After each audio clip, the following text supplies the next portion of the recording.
is LaTosha Brown, co-founder of the Black Voters Matter Fund, and who in 2020 helped turn Georgia blue. And Tia Mitchell, Washington correspondent for the Atlanta Journal-Constitution. And Tia Mitchell, I do want to start with you because it seems that Gabriel Sherman, and also who's the guy who deals with elections in Georgia, and also their Secretary of State, Brad Raffensperger, got this wrong, went on TV and claimed that there would be Saturday voting. Turns out that was wrong. There were threats of lawsuits, Mark Elias's group and others. How can it be that this Jim Crow law is going to make it harder for folks to vote, and these two state officials didn't know it? Yeah, so there is a lot of debate now. As you mentioned, Mark Elias actually put out a memo saying the law is being misinterpreted, and he does believe that Saturday voting could be possible. But what Gabrielle Sterling and Brad Raffensperger have said is that their attorneys reviewed the law and they don't think it's possible, and that they basically misspoke. This all, as you mentioned, comes as a result of that new election law. And we know, even when that law was being debated, reporters like me and my colleagues at the AJC asked Republicans, why are you doing this? They didn't have a clear answer. It was apparent that a lot of the changes that Republicans implemented in Senate Bill 202 was in direct response to the Democrat successes in 2020 in those 2021 runoffs. One of them is changing the game, changing how runoffs are done. Yeah, and LaTosha, we all know, if you know a little bit of American history, the whole purpose for runoffs was to prevent the reconstruction from happening again, prevent black folks from being able to vote. So even if you win in a majority, if black candidates choose person X and they win in a majority, if it's not 50, they get a do-over. That's the only reason these laws exist in these states. So, I personally think never trust Brian Kemp when it comes to voting, or anyone in his regime. Is this going to obstruct the work of people who, like your organization, try to get particularly black voters out to the polls? No, I think it certainly makes it more difficult. Let's be honest. So if they change the law that shortened the period for people to vote, then on top of that, a Saturday or early voting day, now we've lost that. And so even in that same law, what it says is it says to reschedule to be able to provide early voting as soon as possible, which means he could literally actually have it on that Tuesday or Wednesday if he chose to before the holiday or even the Saturday after. So here it is, you're going to cut out a day but not provide a remedy when he actually has the right to be able to provide a remedy. What we also know is that at the end of the day, that what we're seeing is part of SB 202. We've been saying this all along. It was created to suppress the vote. What I believe is that organizations such as ours have decided that we're not going to back down, that ultimately we are organizing to make sure that we actually get people out. But yes, we're seeing tactic after tactic after tactic to restrict access to the ballot. But I think many groups like ours are really frustrated and are really fired up, and we're going to organize to make sure we get our people out.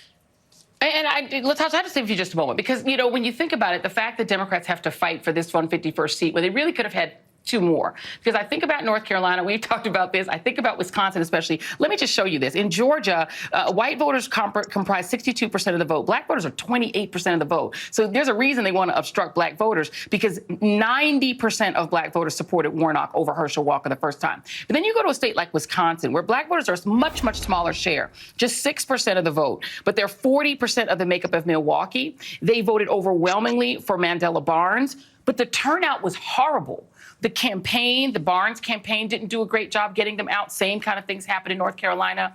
Are Democrats not focusing enough on doing more than just counting on organizations like yours to do all the work, and not doing more get out the vote with black voters specifically, because they do often provide the margins of victory?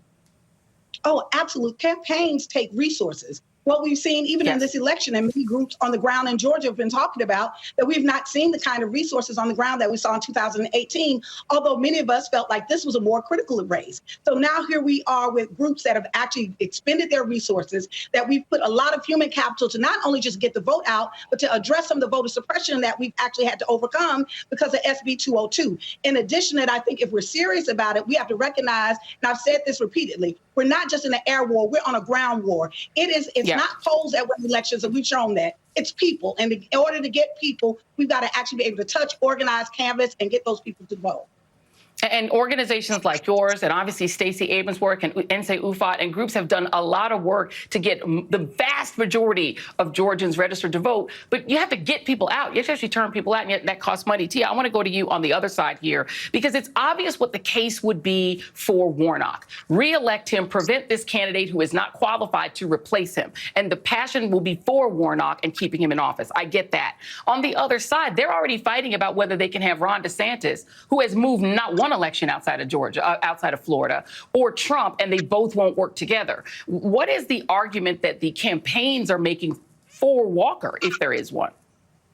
So one of their big arguments is no longer on the table, which was a vote for Walker will help Republicans control the Senate. So that's off the table. But what we're still seeing from Walker's campaign is that, they keep on tying Warnock to Joe Biden. They say he votes for Joe Biden too often. He doesn't speak for Georgians. He's not the right person for Georgia.